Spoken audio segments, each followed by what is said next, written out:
जी, नमस्कार साथियों, कैसे हो सभी? उम्मीद करते हैं बहुत ही अच्छे होंगे, आप सभी स्वस्थ होंगे।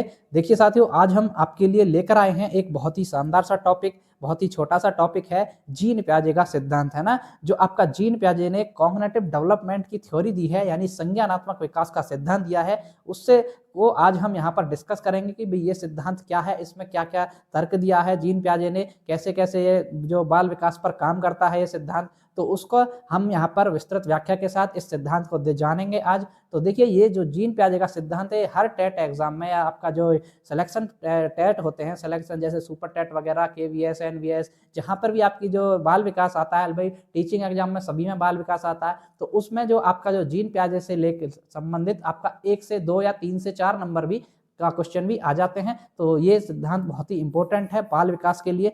चलिए भाई इसको समझते हैं कि जीन पियाजे का सिद्धांत आखिर कहता क्या है, ये थ्योरी क्या है। कॉग्निटिव डेवलपमेंट थ्योरी यानी संज्ञानात्मक विकास का सिद्धांत। देखिए पियाजे ने बताया कि बच्चे धीरे धीरे सोचने और समझने की क्षमता विकसित करते हैं। हर उम्र में बच्चा अलग तरीके से सोचता है कि भाई जो बच्चा होता है वो धीरे धीरे से सोचता है और समझने की क्षमता उसको विकसित होती है। भाई बच्चा जैसे बड़ा होता रहता है वैसे ही धीरे धीरे उसमें सोचने और समझने की क्षमता विकसित होती रहती है। और हर उम्र में बच्चा अलग तरीके से सोचता है, बिल्कुल है भाई, छोटी उम्र में अलग तरीके से सोचेगा, थोड़ा ही उम्र बड़ी होगी और अलग तरीके से सोचेगा। जैसे जैसे बढ़ता जाता है उसकी जो तार्किक करने की क्षमता है वो भी बढ़ती जाती है, बुद्धि लब्धि बढ़ती जाती है ना, तो उसका जो अलग अलग तरीके से सोचेगा। तो इन्होंने इसके सिद्धांत में के अंतर्गत इन्होंने आपकी क्या कितनी अवस्थाएं बताई हैं, 4 अवस्थाएं बताई हैं ना। संज्ञानात्मक विकास के अंतर्गत इन्होंने 4 अवस्थाएं बताई हैं बच्चे के विकास की। कौन कौन सी हैं भाई? संवेदी गामक, पूर्व संक्रियात्मक, मूर्त संक्रियात्मक और अमूर्त संक्रियात्मक। तो पहले इन चारों अवस्थाओं को देख लेते हैं। इन चारों अवस्थाओं में उन्होंने क्या क्या कहा है। तो देखिए पहली अवस्था है हमारी संवेदी गतिक, है ना, यानी संवेदी गामक भी बोल देते हैं इसको, जो चलती है आपकी 0 से लेकर के 2 वर्ष तक। कितने तक चलती है फ्रेंड्स? 0 से 2 वर्ष तक चलती है आपकी। जब बच्चा जन्म लेता है जब से उसके 2 साल तक की जो आपकी अवस्था होती है वो होती है आपकी संवेदी गामक या संवेदन गतिक अवस्था। अब होता क्या है इस अवस्था में? बच्चा देखकर, छूकर और पकड़कर सीखता है। बच्चा कैसे सीखता है? बच्चा देखकर, छूकर किसी चीज को या पकड़कर सीखता है। जैसे उदाहरण देखिए, बच्चा खिलौना मुंह में डालकर देखता है। भाई बच्चे को कोई आपने खिलौना दिया तो वो मुंह में डालकर देखेगा खिलौने को, या खिलौना छुपा देने पर पहले तो रोता है लेकिन बाद में वो ढूंढने लगता है। जैसे जैसे मान लीजिए उसका खिलौना आपने उससे लेकर के छिपा दिया तो वो पहले तो रोएगा, भाई उसका खिलौना दूर हो गया उससे, लेकिन वो बाद में धीरे धीरे ढूंढने लगता है उस खिलौने को। तो इसे वस्तु स्थायित्व कहते हैं। यानी ये बहुत इंपॉर्टेंट है, पूछा जाता है, बहुत बार पूछा जाता है कि वस्तु स्थायित्व का गुण कौन सी अवस्था में होता है। ये है तो होता है आपका संवेदी गामक अवस्था में, है ना फ्रेंड्स। ये होता है भाई संवेदी गामक अवस्था में, यानी कि जो जीन पियाजे की पहली अवस्था है उसमें जो वस्तु स्थायित्व का गुण विकसित होता है। ठीक है दोस्तों, ये थी आपकी देखिए पहली अवस्था संवेदी गामक। अब दूसरी अवस्था देख लेते हैं। भाई दूसरी अवस्था क्या है? दूसरी अवस्था है आपकी पूर्व संक्रियात्मक, यानी जो उसको बोल देते हैं प्राक संक्रियात्मक भी बोल देते हैं। ये चलती है आपकी 2 से 7 वर्ष तक। कितनी चलती है फ्रेंड्स? 2 से 7 वर्ष तक चलती है। ठीक है, अब इस अवस्था में होता क्या है? भाई देखिए बच्चा बोलना सीखता है लेकिन तर्क नहीं कर पाता। भाई बच्चा 2 से 7 साल की एज का जो होता है, उसके बीच की एज का होता है, वो बोलना सीखता है, धीरे धीरे बोलना स्टार्ट करता है लेकिन वो तर्क नहीं कर पाता है ना, वो चीजों में तर्क नहीं कर पाता है। उदाहरण देखिए, इसका उदाहरण से समझिए। बच्चा कहता है सूरज मेरे साथ चलता है।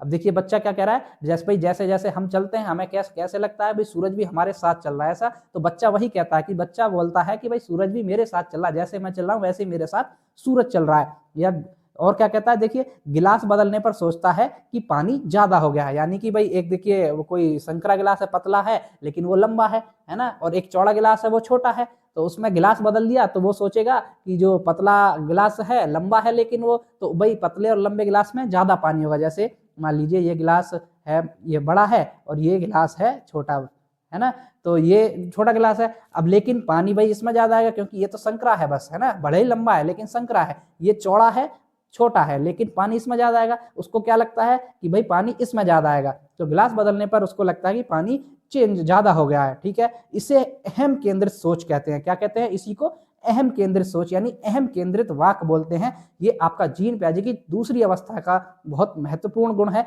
ये बहुत बार पूछा गया है कि अहम केंद्रित सोच किस अवस्था में होती है। वो होती है आपकी प्राक संक्रियात्मक यानी पूर्व संक्रियात्मक अवस्था, 2 से 7 वर्ष की जीन पियाजे की दूसरी अवस्था है। ठीक है दोस्तों, देखिए भाई दूसरी अवस्था हो गई। अब देखते हैं तीसरी अवस्था। तीसरी अवस्था क्या कहती है?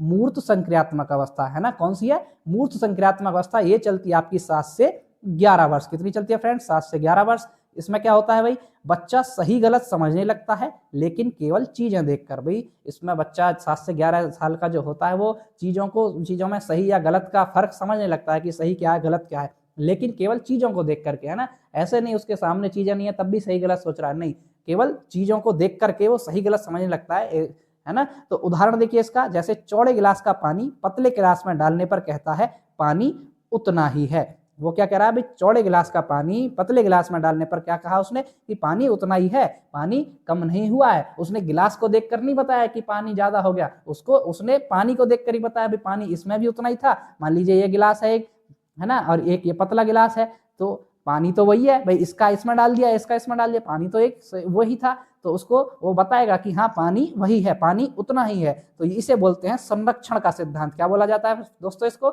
संरक्षण का सिद्धांत। यानी जो संरक्षण का सिद्धांत है, ये गुण है, ये कौन सी अवस्था में आता है? ये आता है आपका मूर्त संक्रियात्मक अवस्था, यानी 7 से 11 की जो स्टेज होती है जीन पियाजे की तीसरी अवस्था।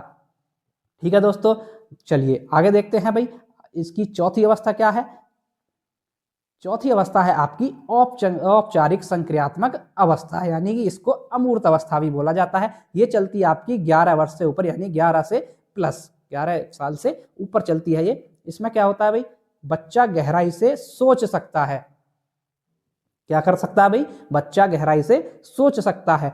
उदाहरण के तौर पर देखिए, अगर मैं डॉक्टर बनूं तो लोगों की मदद करूंगा। भाई उसने क्या सोचा कि अगर मैं डॉक्टर बन गया आगे भविष्य में तो मैं लोगों की मदद करूंगा, तो वो गहराई से सोच रहा है। गणित और विज्ञान की कठिन समस्याएं हल करने लगता है। जो कठिन समस्याएं होती हैं उनको, प्रॉब्लम सॉल्विंग होती हैं उनको सॉल्व करने लगता है। तो ये आपकी एक तरह से अमूर्तता आती है इसमें, है ना। जो अमूर्त काल होती है, अमूर्तता आती है, इसको अमूर्त संक्रियात्मक अवस्था भी बोला जाता है, औपचारिक संक्रियात्मक भी बोला जाता है, दोनों ही बोले जाते हैं, दोनों नाम है इसके। अमूर्तता आती है इसमें, ठीक है। यह है आपकी जीन पियाजे की चौथी अवस्था। देखिए जीन पियाजे की 4 अवस्थाएं थी। अब इसमें जीन पियाजे ने कुछ आसान अवधारणाएं भी बताई हैं, तो उन्हें और देख लेते हैं भाई उनकी अवधारणा क्या क्या है। देखिए एक जो कॉमन है आपका समावेशन, यानी इंग्लिश में बोलते हैं इसको एसिमिलेशन। जो समावेशन होता है ये क्या होता है? नई बात को पुरानी जानकारी से समझना। भाई कोई नई बात आई उसको पुरानी जानकारी से मिला करके समझना। उदाहरण देखिए, उदाहरण के तौर पर समझिए भाई ये क्या है, कैसे होता है कि कुत्ता के देखने के बाद हर जानवर को कुत्ता कहना। कई भाई बच्चे ने, किसी ने कुत्ता देख लिया, अब वो जैसे जो भी 4 पैरों वाला जानवर देखता है तो उसको कुत्ता ही बोलता है वो। तो ये होता है समावेशन करना, नई बात को पुरानी जानकारी से समझना। तो वो होता है आपका समावेशन का गुण, ठीक है। अब देखिए दूसरा क्या होता है? अनुकूलन, यानी एकोमोडेशन। ये भी बहुत बार पूछे जाते हैं ये आपके, समावेशन क्या है, एकोमोडेशन क्या होता है। तो अनुकूलन क्या होता है? सोच को बदलना। इसका अर्थ क्या होता है भाई? सोच को बदलना। इसमें होता क्या है? उदाहरण से समझिए, समझ जाना कि बिल्ली कुत्ता नहीं है। भाई वो समझ जाएगा कि भाई जो कुत्ता उसने 4 पैरों वाला देखा, लेकिन बिल्ली भी 4 पैरों वाली है। अब वो इसमें इस स्टेज में वो समझ जाता है अनुकूलन में कि जो बिल्ली है वो कुत्ता नहीं है, कुत्ता अलग है और बिल्ली अलग है। ठीक है दोस्तों, ये था उसका अनुकूलन का गुण। अनुकूलन के गुण में क्या होता है भाई? वो समझ जाता है कि ये बिल्ली जो है वो कुत्ता नहीं है। आपका तीसरा क्या आता है? संतुलन, इक्विलिब्रेशन, है ना। जो संतुलन होता है आपका, संतुलन बनाने का, इसमें क्या होता है भाई? सीखते सीखते सही समझ बनाना। वो सीखते सीखते सही समझ बनाने लगता है बच्चा। उदाहरण से समझिए, धीरे धीरे सभी जानवरों में फर्क समझना। भाई धीरे धीरे जो संतुलन होता है उसमें धीरे धीरे जो बच्चा सभी जानवरों में फर्क समझने लगता है कि हाँ भाई जो हर 4 पैरों वाला जानवर कुत्ता नहीं है ना।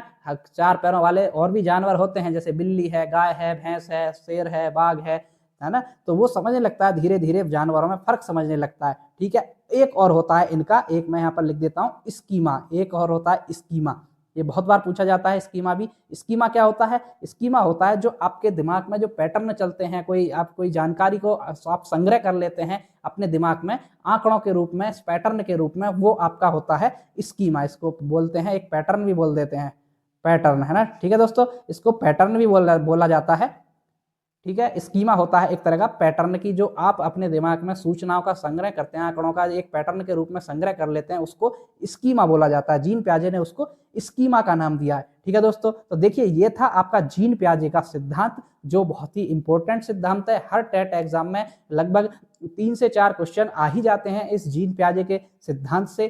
तो इसमें 4 से 4 आपकी अवस्थाएं बताई थी। कौन कौन सी बताई थी भाई?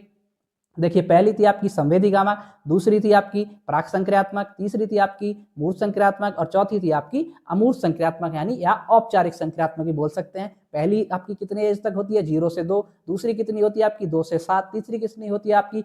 7 से 11 और चौथी आपकी जो औपचारिक या अमूर्त संक्रियात्मक है वो चलती है आपकी 11 से प्लस। ये 4 अवस्थाएं थी। ठीक है दोस्तों, और बाकी ये एकोमोडेशन, अनुकूलन वगैरह, संतुलन कैसे करता है बच्चा धीरे धीरे, स्कीमा क्या होता है, अभी आंकड़ों का जो हम संग्रह करते हैं माइंड में वो आपका पैटर्न के रूप में होता है, वो उसी को जीन पियाजे ने उसका आंकड़ों का जो संगठन है उसको ही स्कीमा का नाम दे दिया है। ठीक है, तो ये था जीन पियाजे का वही महत्वपूर्ण सिद्धांत। आई होप आपको जीन पियाजे का सिद्धांत अच्छे से समझ आ गया होगा। तो मैं आशा करता हूं आपको बहुत ही अच्छे से ये जीन पियाजे का सिद्धांत समझ आया है। अगर समझ आया है तो आप एक लाइक जरूर करके जाइएगा, और जो भी साथी हमारे चैनल पर पहली बार आए हैं कृपया चैनल को सब्सक्राइब कर लीजिएगा। तो चलिए मिलते हैं नेक्स्ट वीडियो के साथ, तब तक के लिए धन्यवाद।